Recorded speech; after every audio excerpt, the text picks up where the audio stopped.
One ring to rule them all.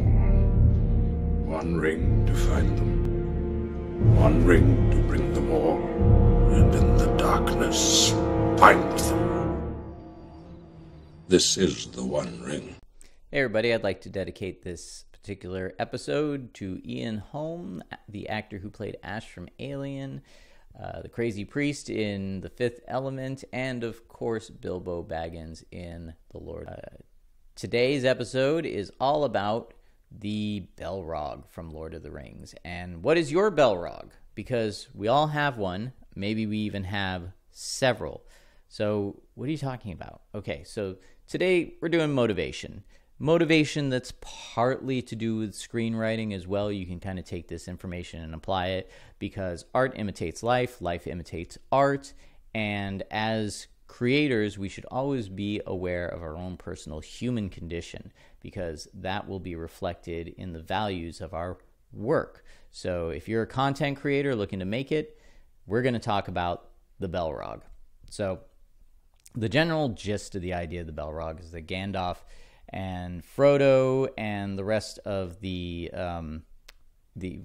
Fellowship of the Rings, they are moving towards Mordor and they need to get through a certain place. Well, Gandalf doesn't want to go there because there's this creature under there. He fears it, and other people are like, no, it's fine. You know, the dwarf guy Gimli, he's like, yeah, no, my relatives, they maintain that place. We're gonna have a good time there. We go through the mountain, no problem. And Gandalf's like, I don't know about this.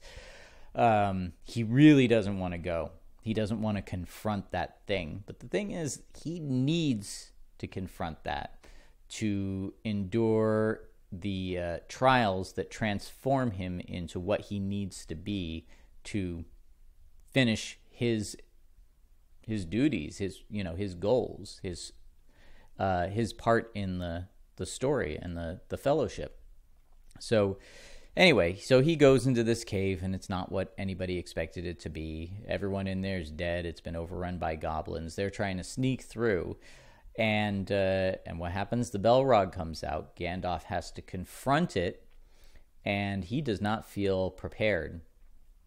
But he does what he needs to do, and what ends up happening is Gandalf does defeat it, and like I said, he is transformed. He goes from being Gandalf the Grey to Gandalf the White, which in the story is it's not just a more powerful place, but it's a place of more wisdom, and he transcends the person that defeated him before, which was the Sauron the White. So he becomes the new top guy, so to speak. So this is kind of a hero's journey thing that we need to pay attention to in writing. I've heard it put before, and I may have talked about this in other videos in the past, that it's like the traditional confronting a dragon story. Well, what do dragons have? They have treasure. Like Jack Sparrow said, there are more kinds of treasure than just gold. So in this case, Gandalf defeating Gandalf defeating the Balrog, his treasure is wisdom, is more power. So in The Hobbit, the treasure is the ring that Bilbo has and becomes the keeper of. Now, here's the thing about the ring especially, or Gandalf's power, and this is going to go back to the old Stan Lee Marvel Comics thing, with great power comes great responsibility. Well, Gandalf becoming Gandalf the White does put him in a place of greater responsibility. He's taking over where Sauron left off and where he got things wrong. In the case of Bilbo, he becomes the keeper of the ring, which is like the most powerful object in Middle-earth, and it is something that has undone many people. It has destroyed them, and it is sought after by corruption. If the wrong people get it, it could mean the end of everything. So that's a great responsibility for him. And you're going to find that when you become a successful content creator, you're going to have responsibility as well. You're going to have responsibility to deliver to your audience. You're going to have responsibility to create content that is of actual value. You're probably going to end up employing people or commissioning people or going to companies to help you do your fulfillment. And so you will be creating jobs, and your responsibility to them is to continue to create quality content that will keep food on their table as well and allow them to work. So, I think a lot of people, they become afraid of success. So this is the flip side of defeating that dragon or the Balrog. And that is, your fear is it could destroy you. You may not defeat it. And kind of like gunslingers in the Old West who would get a reputation, suddenly everybody comes gunning for them. And you find it's not just one dragon you have to defeat, it's one dragon after another. So it can be daunting. And you really have to think about, do I have the confidence to do that? Do I have the ability to do that? The answer is yes, you do.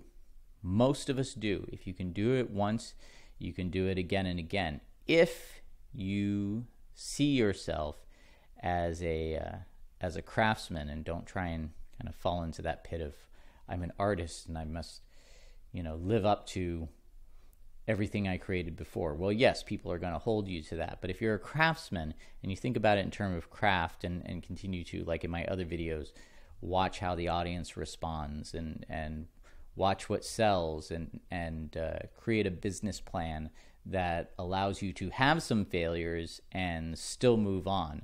You should never put all your eggs in one basket, because that's, if you have one point of failure where everything falls apart, if it doesn't succeed, that's not a good business plan. So, a lot of creators, they'll have 2 or 3 projects that'll do well, and if one's a dud, they're fine because they planned for it. So again, yeah, you could go in for that treasure and the dragon could eat you or burn you up, and people become afraid of that. Or they're afraid if they win once, then they'll be expected to win again and again, and they're afraid of what happens if they don't. So these are things that being successful kind of brings with it, but there's nothing wrong with that.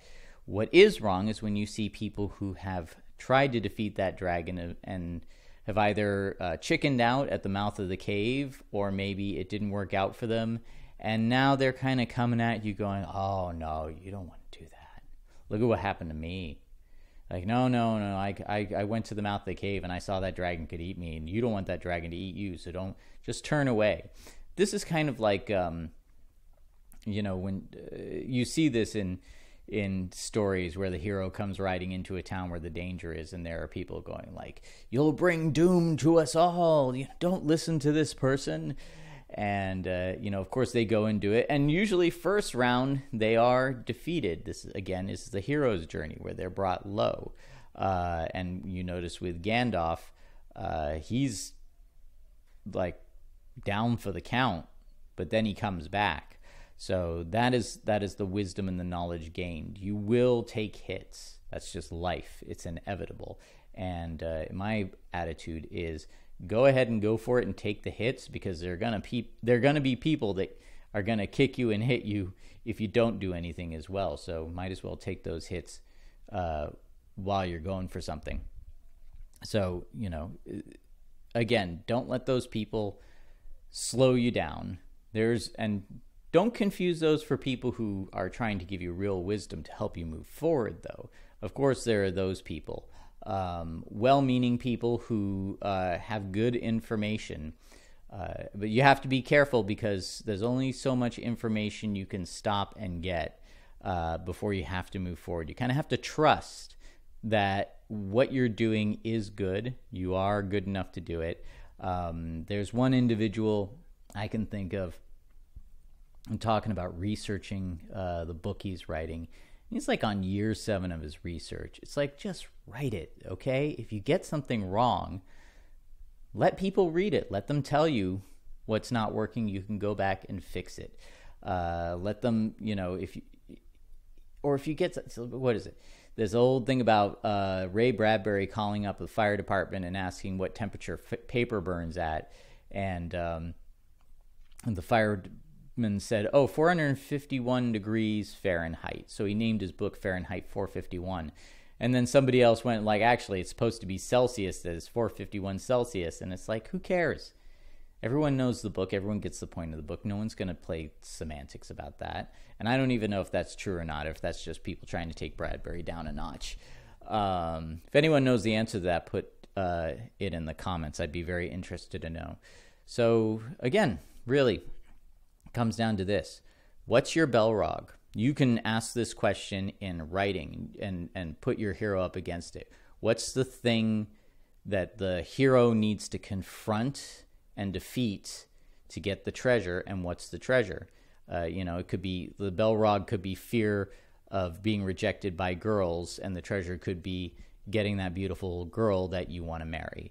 Or it could be the Balrog is entering a race that is very dangerous and people have been injured in, and the treasure is winning the trophy. That's a more obvious one.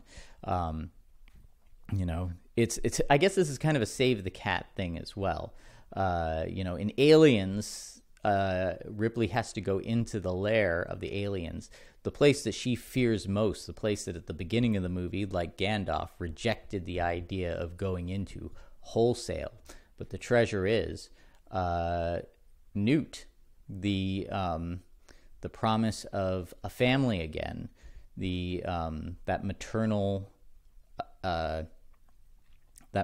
drive to fulfill, and she does.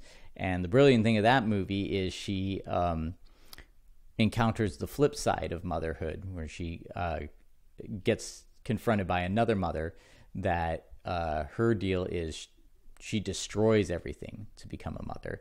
So that's a rather brilliant thing there. So again, that's a great thing to ask yourself when writing a script, but it's also a great thing to ask yourself, what are you trying to accomplish? What's the Balrog? What's the thing that you fear will happen? And then what's the treasure? What is it that you are going to gain? And if you can visualize those two things, then I know you can visualize the steps to confronting that Balrog, defeating it, and coming out the other side with that treasure, with that enlightenment, with that wisdom to continue forward and continue to battle for new and greater heights in your pursuit of becoming a content creator. So that's all I'm going to say today. I'm sure there's more that I could add to it. What do you think? Do you think this visualization technique of a dragon with treasure, or the Balrog with wisdom, or you know, the appeal of that treasure, like, you know, what do you make of all that? Anyway, like I said, that's all I'm going to say today. So goodbye.